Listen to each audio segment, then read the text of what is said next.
Weden rekam ya.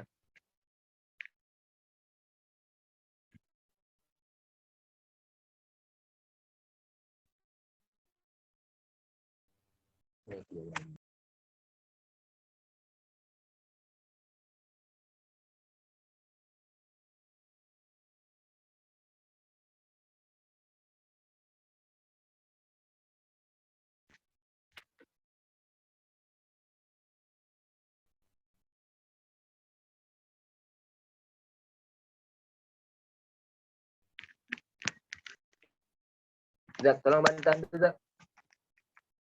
Ya. Bantah.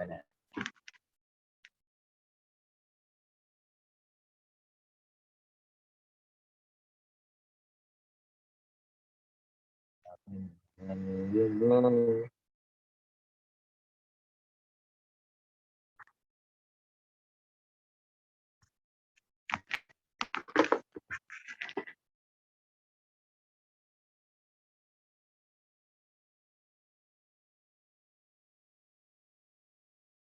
Cek apakah suara saya terdengar.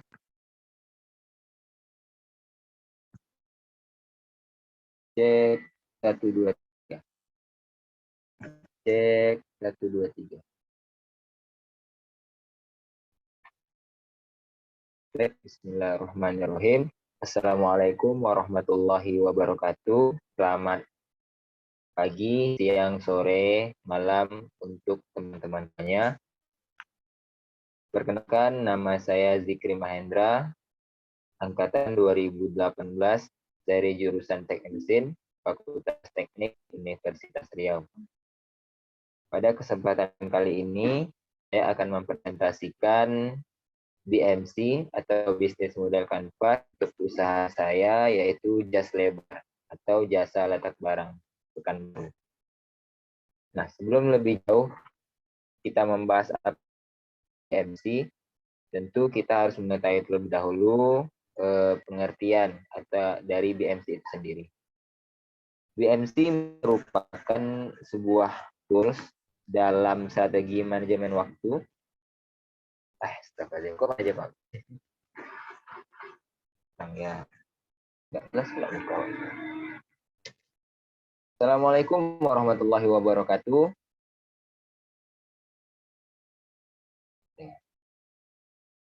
1, 2, 3. Assalamualaikum warahmatullahi wabarakatuh. Selamat pagi, siang, sore, dan malam untuk teman-teman serta Bapak Ibu yang saya hormati. Perkenalkan, saya Zikri Mahendra, angkatan 2018 dari program studi Teknik Mesin S1, jurusan Teknik Mesin, Fakultas Teknik Universitas Riau. Pada kesempatan kali ini, izinkan saya mempresentasikan bisnis model usaha saya dengan judul Jas Lebar PKU atau Jasa Letak Barang PKU. Sebelum kita lanjut kepada metode BMC, tentunya di sini saya ingin kita harus mengetahui terlebih dahulu apa itu BMC.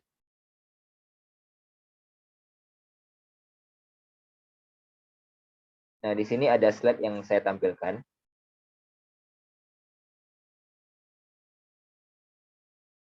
Nah, untuk BMC itu sendiri adalah sebuah alat atau tools dalam strategi manajemen untuk menerjemahkan konsep konsumen, infrastruktur, maupun keuangan dalam bentuk elemen-elemen visual. Nah, tentunya dalam BMC ini ada keuntungan-keuntungan tersendiri. Di antaranya, jika kita menggunakan bisnis model Canvas ini, kita dapat membagi hal-hal penting ke dalam beberapa fokus yang jelas. Hal ini tentu memudahkan kita selaku pelaku bisnis dalam berbagai aspek dan bisa diterapkan dalam bisnis kecil, menengah, ataupun dalam bisnis besar. Nah, dalam BMC ini ada beberapa elemen-elemen yang perlu kita perhatikan. Dapat kita lihat bahwasanya ada 9 elemen di dalam bisnis model Canvas ini sendiri. sini ada kayak partner, kayak aktivis, kayak resource. Terus ada value proposition, terus ada customer relationship, terus ada customer segment, ada channel, ada cost structure, dan juga revenue stream.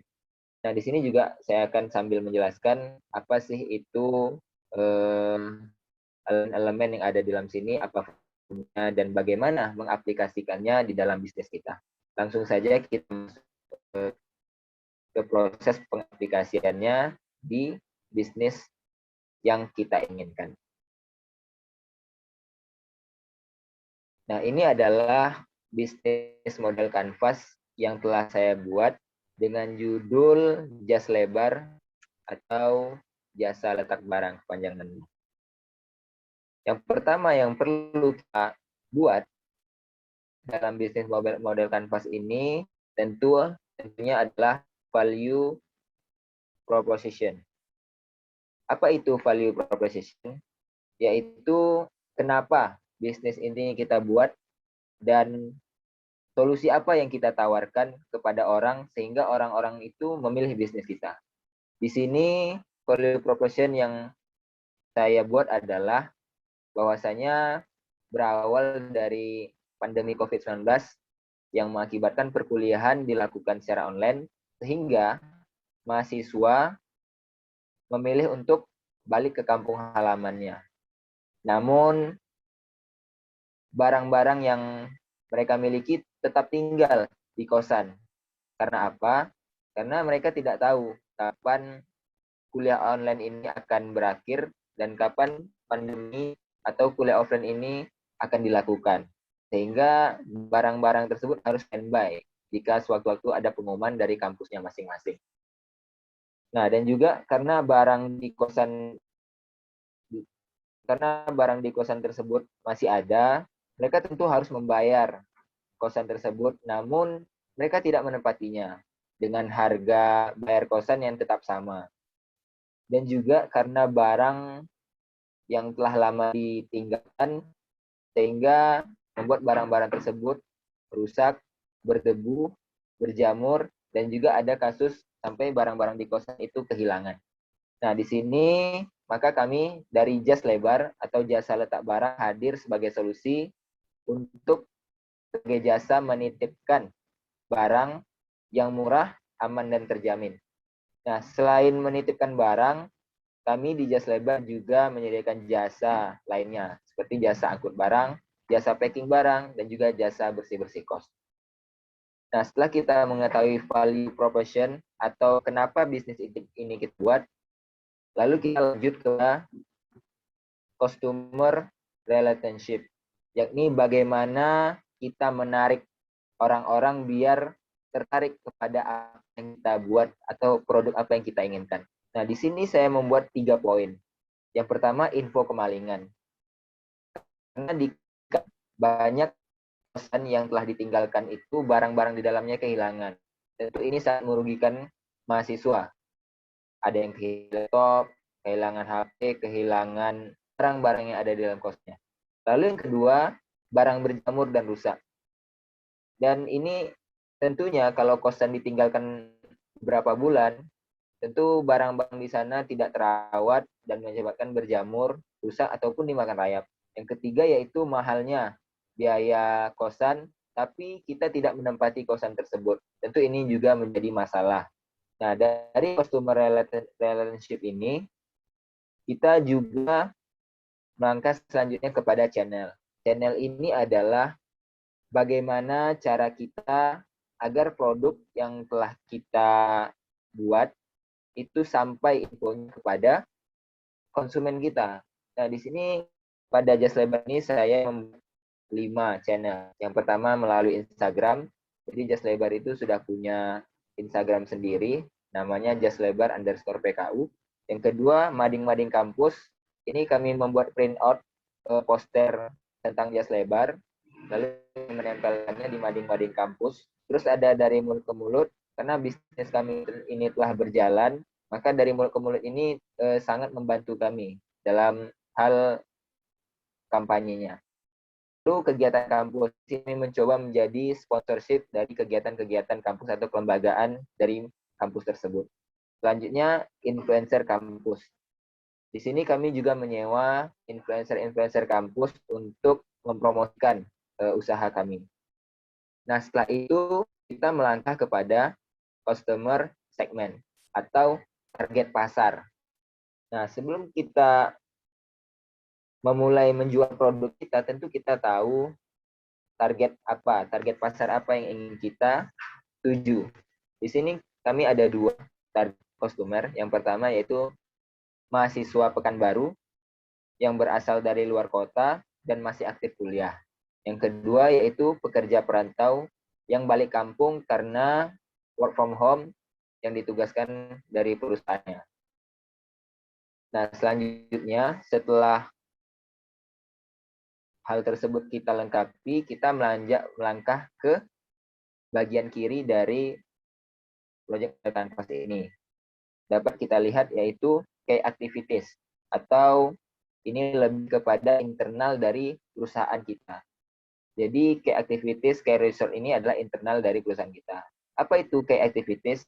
Key activities itu adalah kegiatan sehari-hari yang kita lakukan pada jasa atau produk kita. Pada Just Lebar ini kegiatan kami yaitu kami memiliki admin yang standby 24 jam untuk melayani para customer. Lalu yang kedua, kami juga menyediakan penjemputan dan pengantaran barang ke lokasi customer. Yang ketiga yaitu kami juga melakukan pembersihan barang yang telah dititipkan customer secara teratur. Yang keempat juga kami membungkus barang-barang yang telah dititipkan customer itu dengan rapi sehingga terhindar dari debu, jamur, dan segala macamnya. Selanjutnya yaitu key resource atau di sini maksudnya yaitu sumber daya yang kita miliki untuk menunjang kepada value proposition. Sumber daya yang kami miliki pada Just Lebar ini, yang pertama yaitu kami memiliki lokasi penyimpanan atau peletakan barang yang dekat dengan pusat kota, sehingga memudahkan customer untuk menjangkaunya. Yang kedua, kami memiliki alat transportasi untuk memudahkan kegiatan jasa kami, yaitu mobil dan becak. Yang ketiga, kami memiliki tim yang selalu standby 24 jam jikalau customer memanggil. Nah, setelah key activities dan key resource ini terbentuk, maka untuk menjalankan ini tentu kita tidak bisa sendirian. Maka di situ perlunya key partners atau bisa disebut dengan orang-orang yang berhubungan dengan kita. Nah, di sini pada Just Lebar kami memiliki tiga link yang kami ajak kerjasama. Yang pertama yaitu kontrakan Muslim Agra, yakni kontrakan yang kami gunakan untuk meletakkan barang-barang yang dititipkan. Lalu yang kedua ada sewa mobil becak Ani.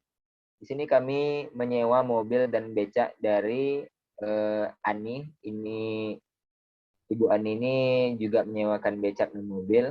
Terus yang ketiga, kami juga bekerja sama dengan toko kardus Muslim untuk menyediakan kardus-kardus sebagai tempat packing untuk barang-barang customer yang dititipkan kepada kami. Nah, setelah semuanya terbentuk, tentu di setiap kegiatan ini ada biaya yang kita keluarkan. Nah, di sini biaya-biaya yang kami keluarkan untuk melakukan jasa letak barang ini adalah yang pertama yaitu sewa kontrakan, yang kedua sewa mobil dan becak, yang ketiga membeli alat packing dan juga alat kebersihan. Nah, selanjutnya yang terakhir yaitu pendapatan. Tentu dalam bisnis kita inginnya keuntungan ataupun pendapatan. Nah, dari mana sih sumber pendapatan dari usaha Just Lebar ini? Di sini ada 4 sumber pendapatan dari Just Lebar. Yang pertama yaitu jasa titip barang, yang kedua jasa angkut barang, yang ketiga jasa packing barang, dan yang keempat jasa bersih kos. Nah, mungkin itu sedikit gambaran bagaimana cara membuat BMC atau Business Model Canvas dan pengaplikasiannya di tabel dan juga pengertian-pengertian dari 9 elemen yang ada di BMC tersebut. Nah, dari penjelasan saya tadi, saya ingin mengucapkan terima kasih banyak bila Dan juga maaf apabila dalam penjelasan ada salah dan kekeliruan. Sekian dan terima kasih. Dan di sini apabila teman-teman tertarik mengenai jas lebar, ingin menitipkan barangnya, bisa mengontak kami di CP yang ada di layar. Begitu, terima kasih. Saya ucapkan wabillahi taufiq wal hidayah. Wassalamualaikum warahmatullahi wabarakatuh.